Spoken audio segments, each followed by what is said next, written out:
Hello and welcome to Tea is Good, Books Are Better, the podcast where we drink tea and talk about books. I'm Raven. I'm Jess.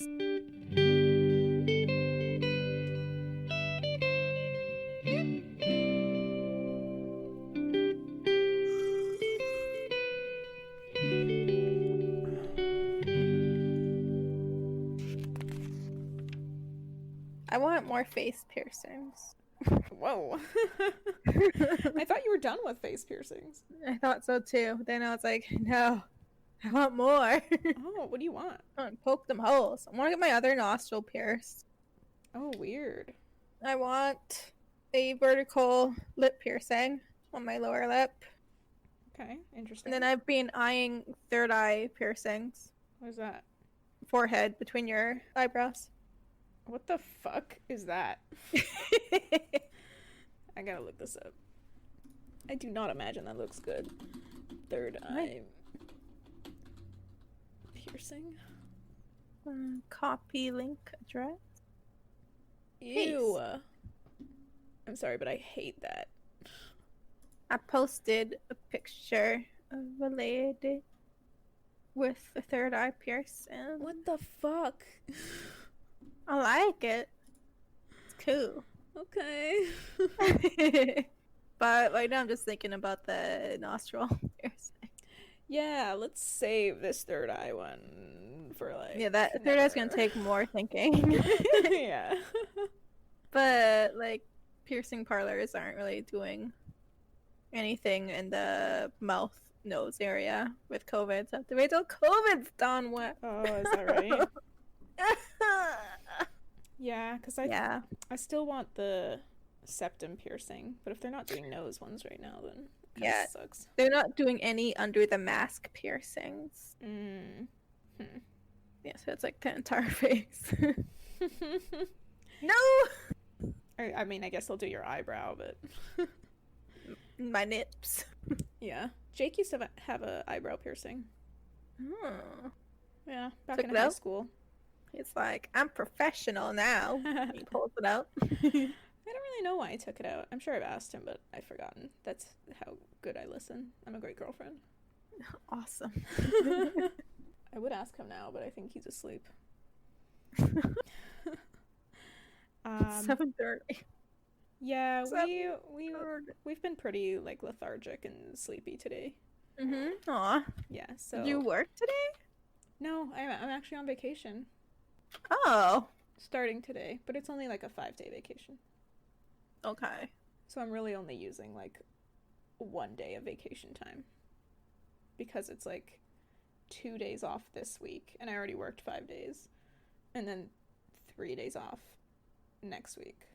So I'm only using 1 day of vacation time. Cool. Yeah, and then Jake took off Friday and Monday as well, so. Hell yeah. Are you sleeping?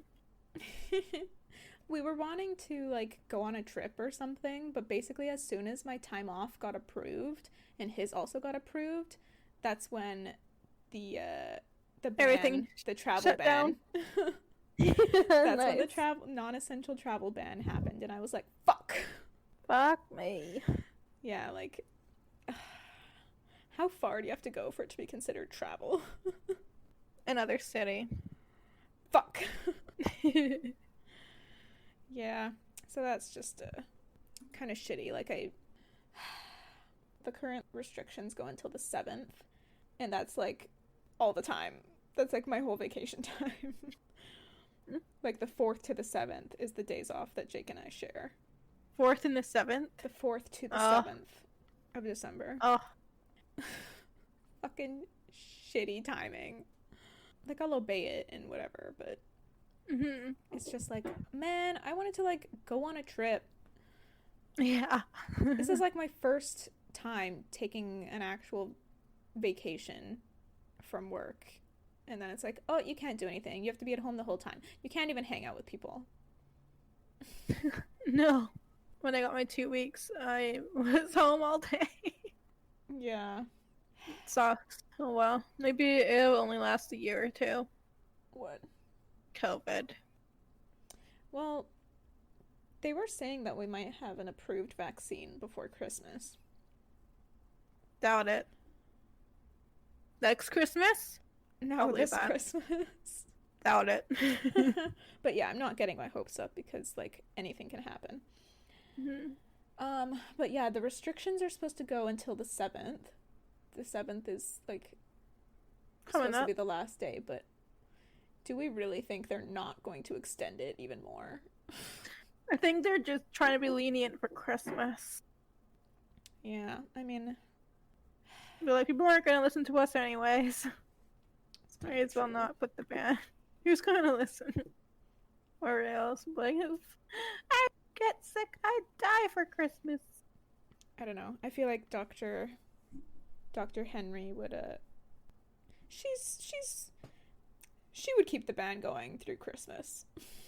Yeah. If she feels like it's something that needed She's to a be hard done, ass. she would do it. Yeah. Which is like Save us, good. I Dr. think that Henry. yeah, if she thinks that's appropriate, But save. but like fuck. Yeah. Fuck, dude. If people would just wear their masks all the time that they're seeing other people. Anytime. Yeah. Anytime you leave the house. Literally, we could have eliminated the virus in like 2 months if everyone had just worn The masks. Popo should just start giving out fines. Did you hear about the guy at Starbucks who refused to wear a mask? No? This was, I don't remember what city it was in, but it was like near here. Like it was like Langley or something. Yeah, there was a guy in a Starbucks refusing to wear a mask and like wouldn't leave. So they called the police and the police came and arrested him and fined him. Good. Yeah. Jesus. Isn't that satisfying? That is very satisfying. Like, it's not fucking hard to wear a piece of cloth over your face, quit being such a fucking pussy, and do it. People just want to be oppressed so bad. They're like, it encroaches on my freedom. But, like, fuck you. You're given a number at birth. Your freedom is fake. Right? Literally, the government records you at birth. The government, like, everyone who gets scared about, like, vaccines of getting chips, like, you do realize they already have their tabs on you, They right? literally Do you do your taxes? Do you have a job? Do you use your social security number Yeah. anywhere? Do you pay for stuff with a credit card? We fuck. They already know everything you're doing. Like, quit being such a bitch and, like, save your grandma. How about that? I'm Jesus. sorry, but I'm just fucking over these anti-maskers. Man, it pisses me off whenever I see people posting on Facebook. I'm like, what the fuck? Completely what? changes. A family member of Johnny's posted like a big thing about freedom of choice Oh my fucking god. and why she deserves to not wear a mask. And I was just like saying that she did her research and she knows what's what. It's like, Jesus Christ. What do you mean you did your research? Like, Literally you every come here for Christmas. yeah, like stay the fuck away. I don't understand. What do you mean you did your research? She has every doctor small with a kids. proper fucking like degree and brain, the leading scientists on this shit say that wearing a mask makes a huge difference. We could literally, if everyone wore a mask, eliminate the virus in like 2 months. No, you don't understand. But Facebook said the government's trying to control us. They're only like paying attention to the stuff that they want to hear. Yeah. They only look for things that they agree with and then say that's fact. Drives me nuts. I'm so Come on. fucking over it. Like I see all these images they're showing of the Spanish flu pandemic in the 1920s, and everyone was so compliant with government. They did the exact same thing. Social distance, everything shut down. Don't go out. And they listened so fine. What happened to the trust in the government? It's Jake's theory is that it's the internet, that all these people with their crazy ideas can now like connect with each other Oh yeah. and not sound so crazy to Communities each of other. idiots. Yeah.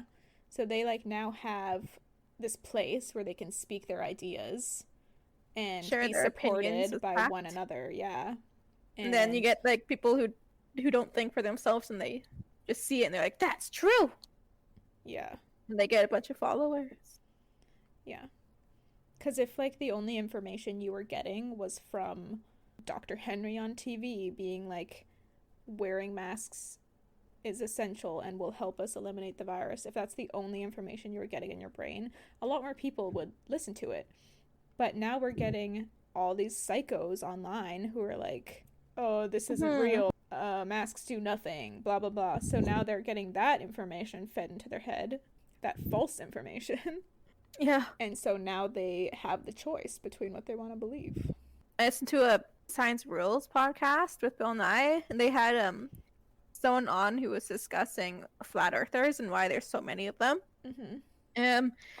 He explains somehow like some people are lonely, want to be a part of a community, a part of a group to feel special, and they choose these groups because they all Ooh. validate each other. Yeah. It's usually lonely people or people who don't really have much going on in their lives. Yeah, it's the Who join psychos these who no things. one wants to be friends with because they're psycho. But yeah, that's completely believable. Yeah, so I'm over these people. Same. And like, oh my god, at work, almost everyone is like wearing a mask now at work, so I don't have to go around and like tell people to put masks on anymore. But now people will like not cover their noses with it as their like sign of protest or whatever. Come on. And Come on.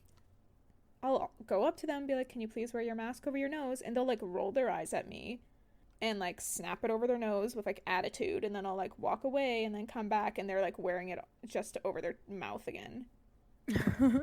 And it's like it's their new way of protesting because they still want to like be indoors Go and back shop. up and be like, "Excuse me, are you hard of hearing?" Start assigning to them. Please cover your nose.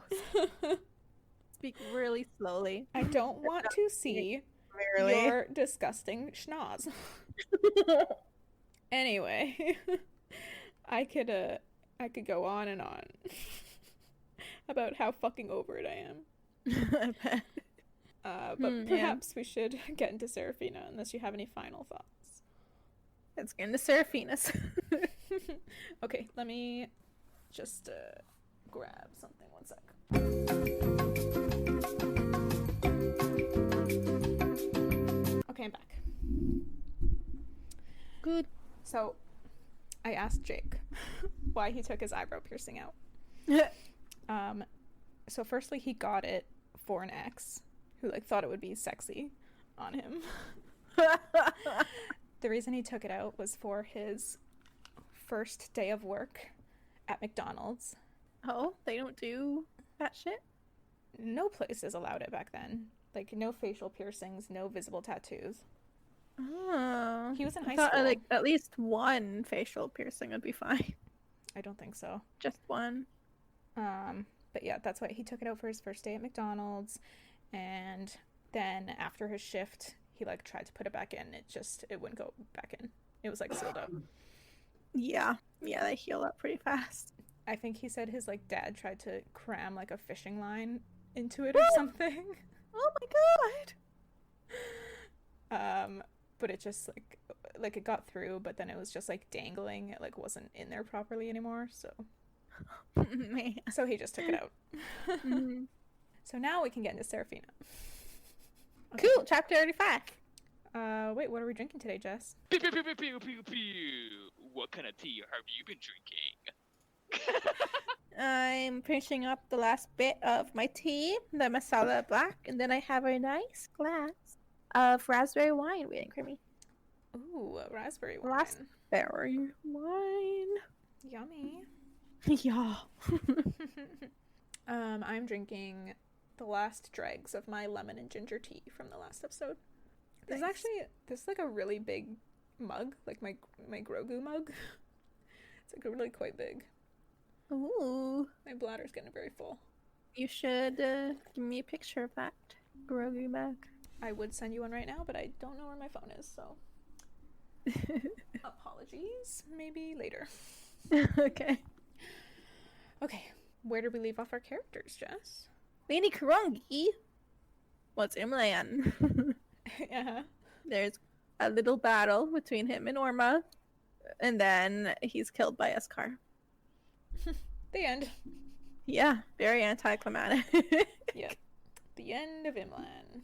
All this build up, and he gets decapitated in like literally a minute. Yup. It was a pretty fast reveal of Imlan. Yeah. 'Twas. Okay, so chapter 34, 35? 35. Chapter 35. So, Princess Dion doesn't make it. And the queen barely survived. Dang though, Dion just dies? Dion is dead. And it must have been a super potent poison because the queen only had one sip and she barely made it. Yeah. Barely. What the fuck was Holy- in there? Right? It was the strangler. Yeah. You're very like windy in your microphone again. Ooh, get down here, you. Alright. Griselda heads to the queen's side, while Kiggs demands reports from the guards and leaves to question Bassine, who is being detained. Oh, Bassine's been detained. Good. I guess for like just transforming.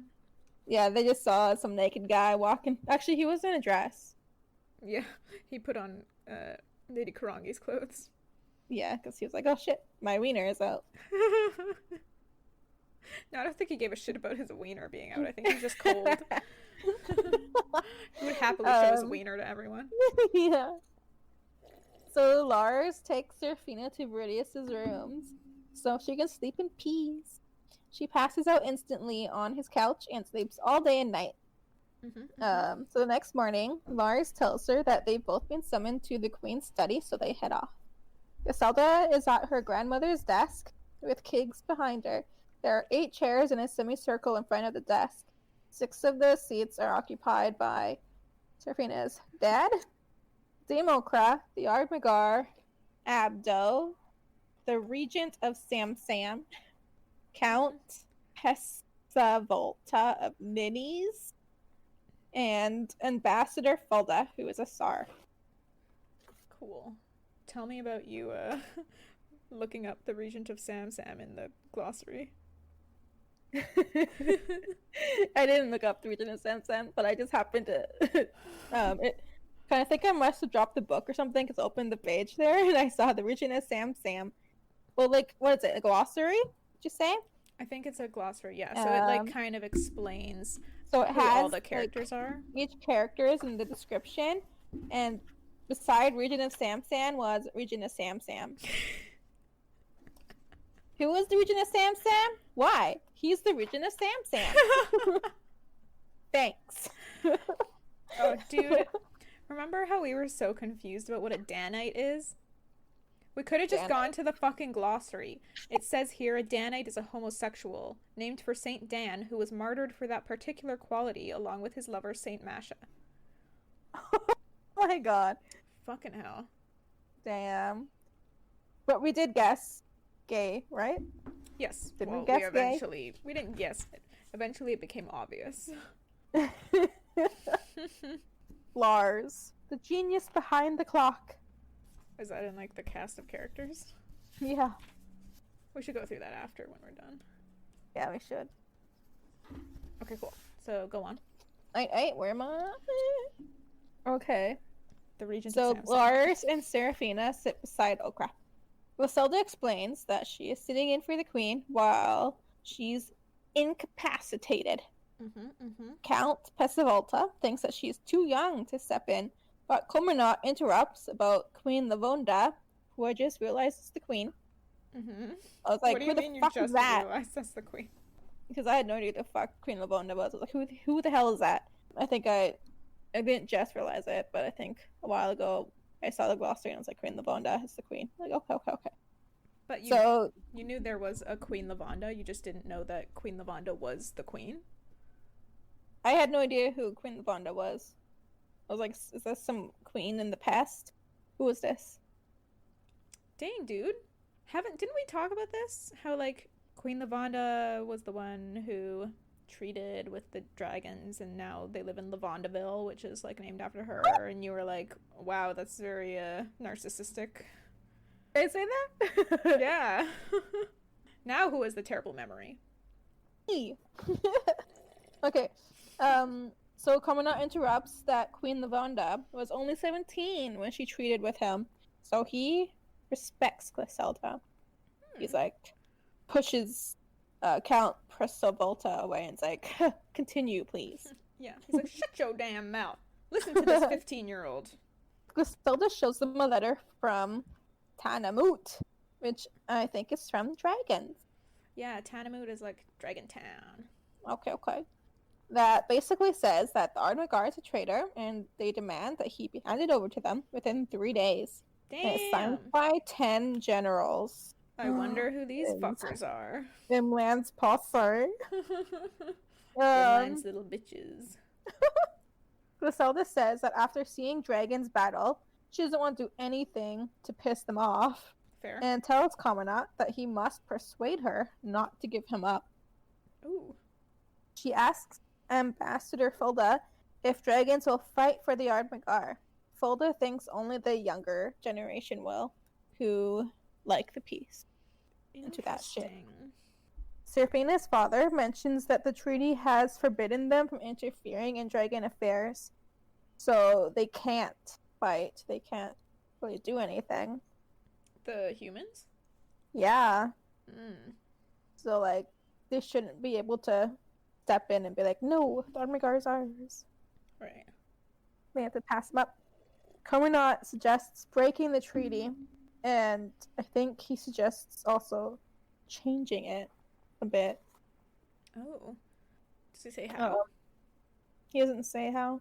If he just suggests breaking it, and then I think kind of implies that they should change it too. I see. Well, he is Griselda? the one who signed it, so he could, I guess, They approve definitely that. could. Yeah. Griselda asks Ninnies and Sam if they can rely on their cities / countries, I don't know what, if it comes to war. And they basically say yes after hemming and hawing. Do they? They don't want to I thought they said no. Oh, really? It sounded like they were like, yeah, Let me see. I guess. Oh, you're right. You're right. Nice. Yeah, they hum and haw and then each finally mutter something close to, if not exactly, yes. Griselda mentions unbanishing the knights, I think, and then she gets to Seraphina and her friends, points out that each one has a special talent, and asks Seraphina if she can find more people with extraordinary talents.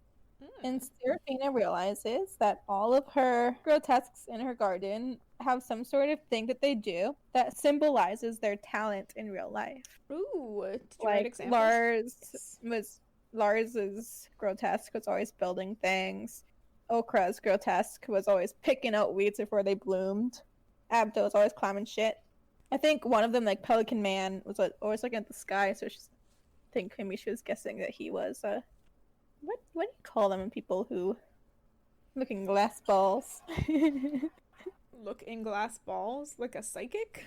I don't want to say a clairvoyant. Or maybe he can like read the stars or something. But isn't that part of clairvoyancy? I don't know what Is reading it? stars does. I don't know. I have no idher what that is. He's an astrologist. He knows about the great gas balls in the outer space. Okay. Seraphina thinks that they could be formidable as a team and wants to look for the rest of them. Ooh, what do you think Janula's abilities are? I think she must be really strong if she intimidated Seraphina so fast, figuring out Seraphina, who she is. I wonder if she is the psychic. right? Or maybe she has an ability that's similar to Seraphina's, that she can like contact other half-breeds with her mind. I or wonder if she is a telepath or like hears other people's thoughts. something. Yeah, it's got to be something to do with like being in other people's heads. Also, interesting. Griselda orders her to go look for the rest and offers whatever she needs, horses, guards, money, blah blah.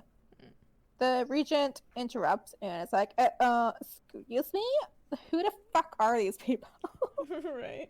Seraphina's father steps up and it's like, she is my daughter. That's not And all then he he says. points out she's a half dragon. Yeah, He's like, I married a dragon. I married fucked. a dragon.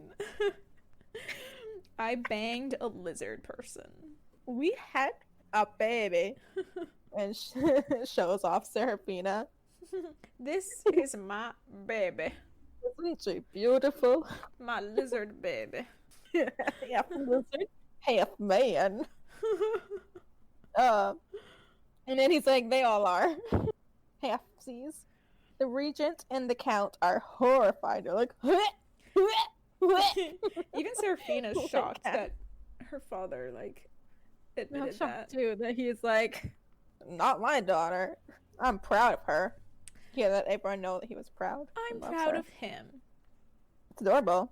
Yeah. Character growth. Dang. And they're like, how can we know that we can trust them? Kamina turns to them and he's like, this is not dragons versus humans. This is between people who want peace and those who want war. Oh shit. Like, facts. Oh shit. Whoa. He looks like Lyselda and says that dragons have learnt from humans that they are stronger together as a united front. So I guess he's suggesting that dragons should do that. Make an army of dragons. Lyselda steps around the desk and embraces Cominat. Oh shit. Oh, and that is that chapter. I guess he convinced her to not send him back to the Tanamut. It's like, oh shit, they're going to war. They're going to war for peace. Isn't that how it is? Yeah, you didn't know? Isn't like the Canadian army supposed to be like peacekeepers or whatever? Yeah, I think we call our soldiers peacekeepers. Something like that. Right. What does that mean? Does it mean anything?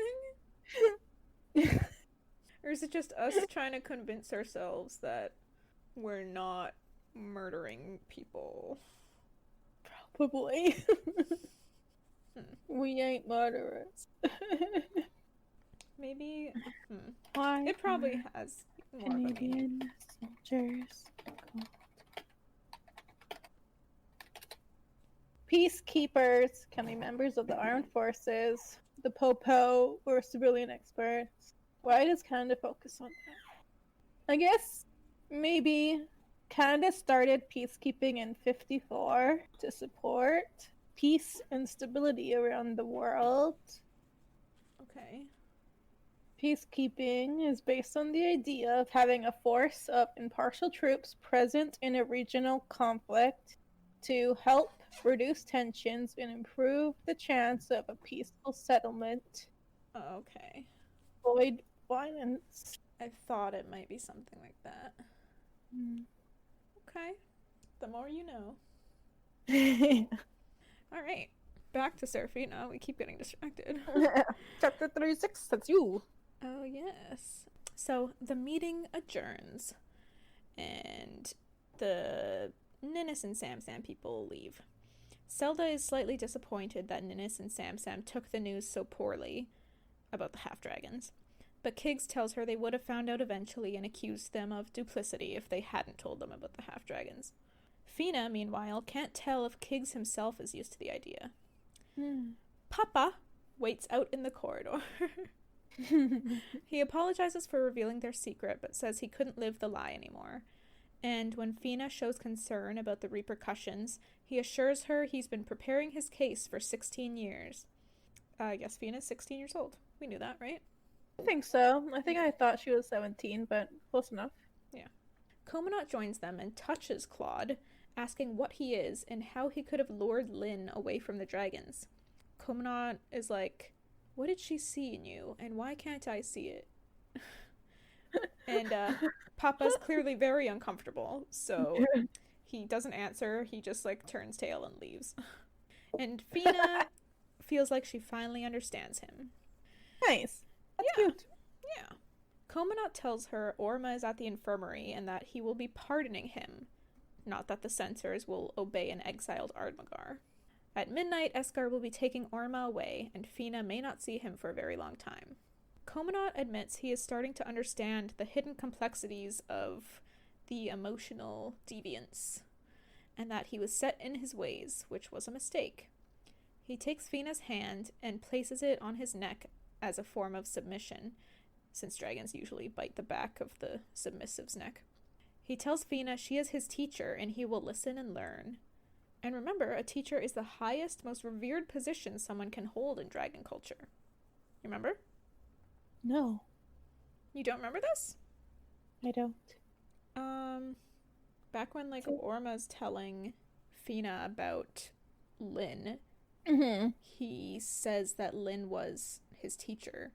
Yeah. And that's when Fina's like, ooh, like, that's the most revered position someone can have in dragon culture. It's even, like, higher than the Ardmagar. Oh, damn. I don't remember that. Oh. Come on, dude. But anyway, yeah. So, Sensei. obviously a lot of respect that Komonot is giving to Seraphina, calling her his teacher. Aw. Yeah, cute. so more character growth from Komonot now. Wow, so much growth all around. Damn, son. Fina accepts whatever it is that Komonot's doing. And then the Ardmagar apologizes about her mother. He thinks he's sincere. He points at his stomach and says he feels it there. He's like, that's where you feel it, right?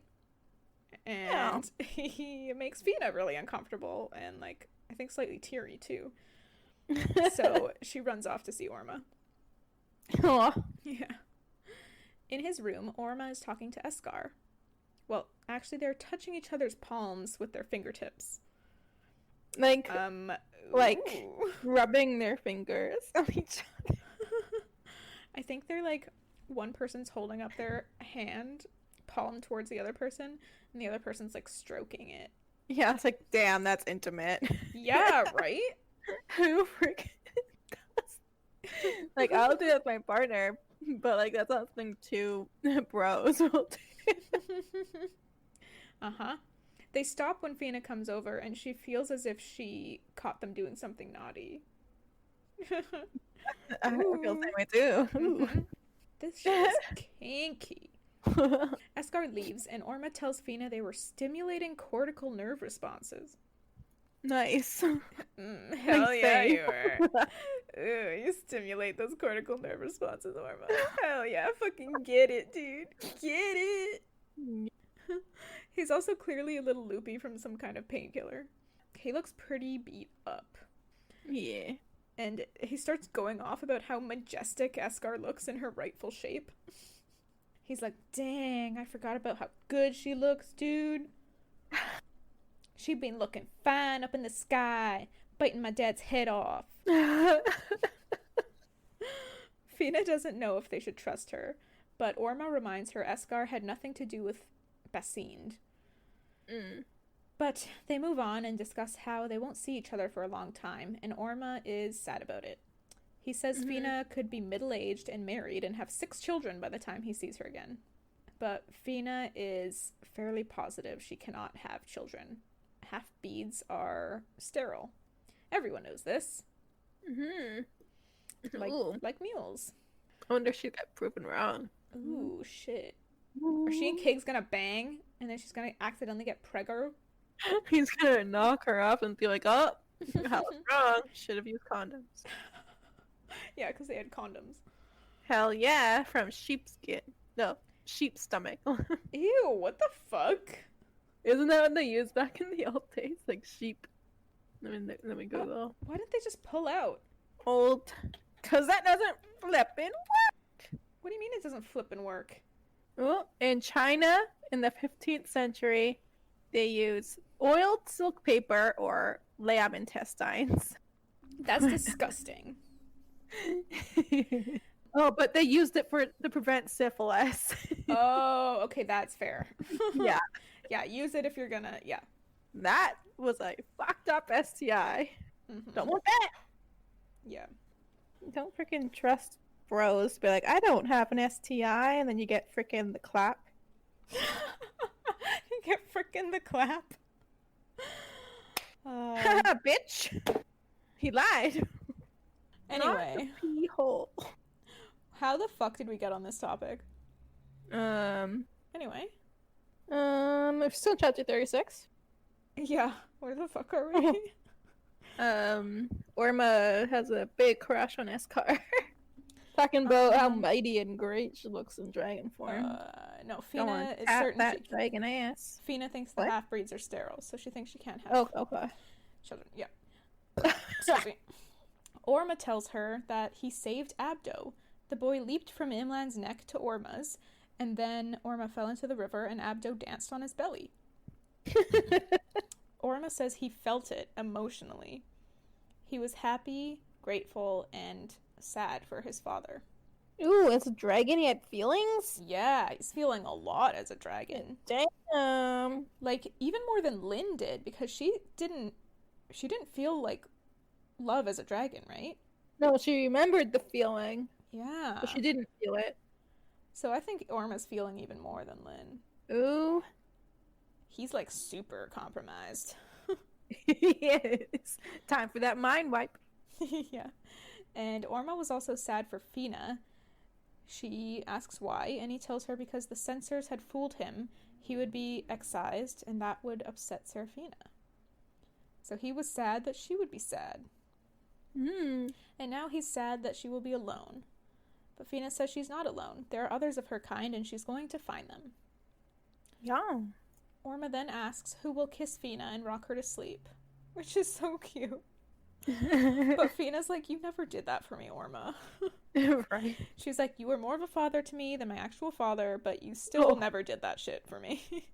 But Orma thinks someone should do those things and love her, and says he will bite him if he will not. Ooh, bite him? That's cute. How very specific, Orma. I'm pretty sure he's talking about Kigs. Yeah. Yeah. He then tells her something that Lynn once told him as he's passing out, that love is not a disease. Orma isn't certain she was right, but says he will cling to the sickness either way. Then he passes out. Yeah. Eskar returns, and Fina tells her to take good care of him, or she will bite her. Eskar's like, okay.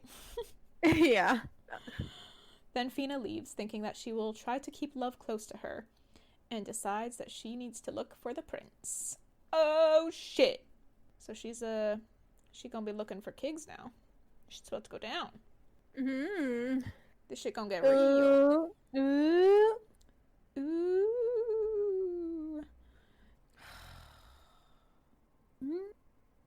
Your manager's asking if I can work tomorrow.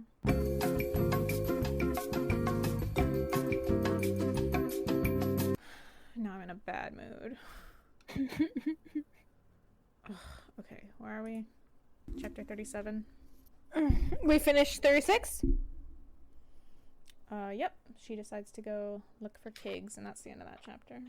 Alright, the last chapter of this book, chapter 37. Dang, here we go. Can you hear my depression? Enthusiasm. There's a big announcement at the palace. Think Vatican and the Pope on his balcony. This is what it's like. So the princess basically announces that they are rejecting the generals of Tanamut's demands and are willing to go to war over it.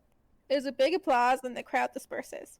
Seraphina enters the palace to find Lyselda or Kigs, mostly Kigs, but bumps into Joseph, Earl of Aspig. He begs her to tell him that they are lying about her, and she tells him that she is half dragon like Lars.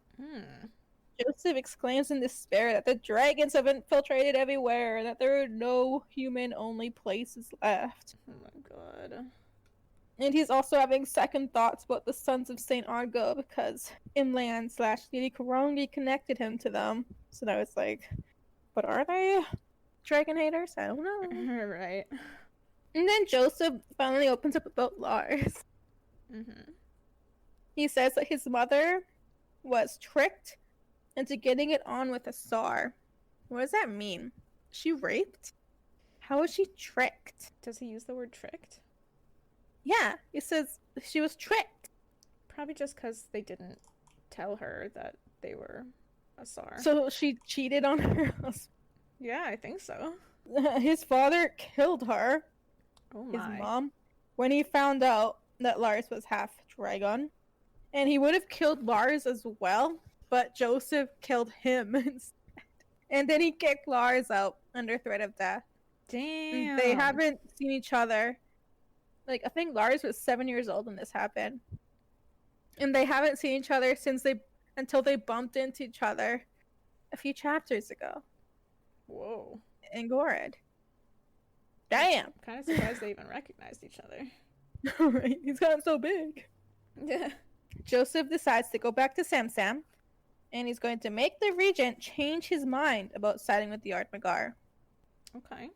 Seraphina said good luck. And then she goes to look for Griselda. She finds Griselda in Millie's room, crying her eyes out. She's in mourning for her mom, and she's getting her tears out before the vigil with Saint Eustace. Which is a type of funeral that has to be proper. No crying. No crying aloud. She had sent Kiggs to his tower because he was also a mess, and he needed to calm down.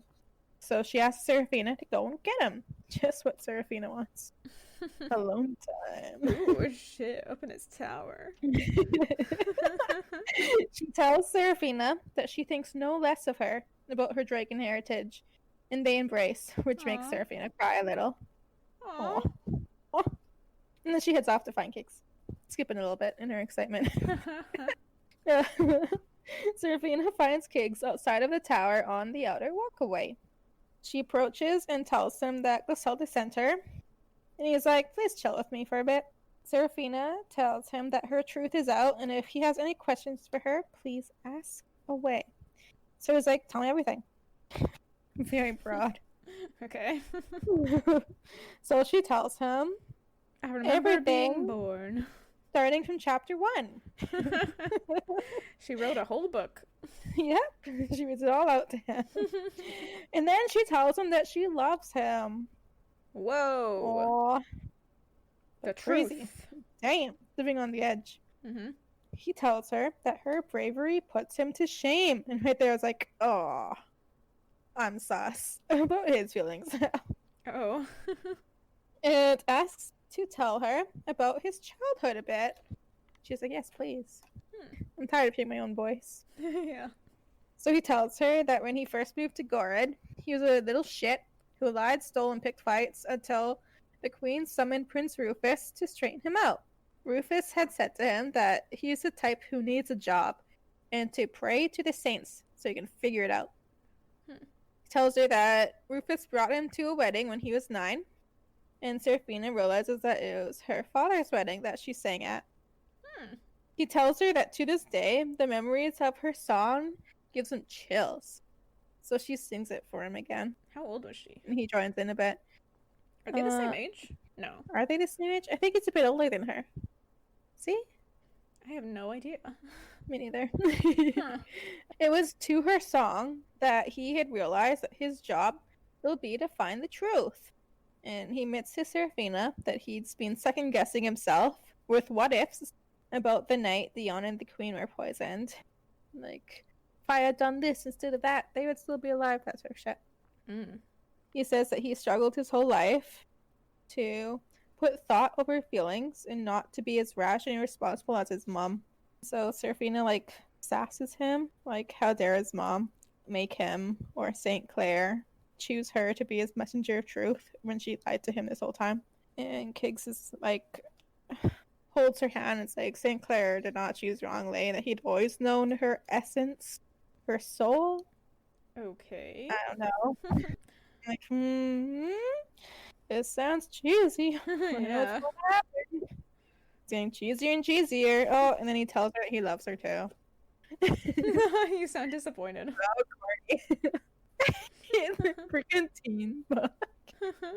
Youth love stories. Yeah. And he pulls up her sleeve, exposing her scales, and he kisses them. Ooh. Whoa. He tells her that he wants to wait until everything is settled before talking to Griselda, and maybe she will release him from his betrothal.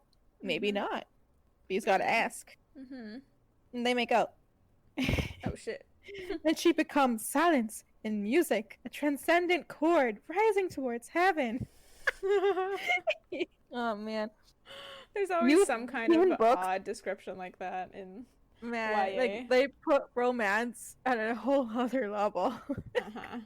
They stop, they kiss again, then he's gotta go to the funeral. Are you telling me you didn't feel like a transcendent chord rising towards heaven the first time you kissed Johnny? No. Oh, poor Johnny. Absolutely not. Uh, Seraphina stays behind and decides to stand on the railing and to throw her shoes into the darkness.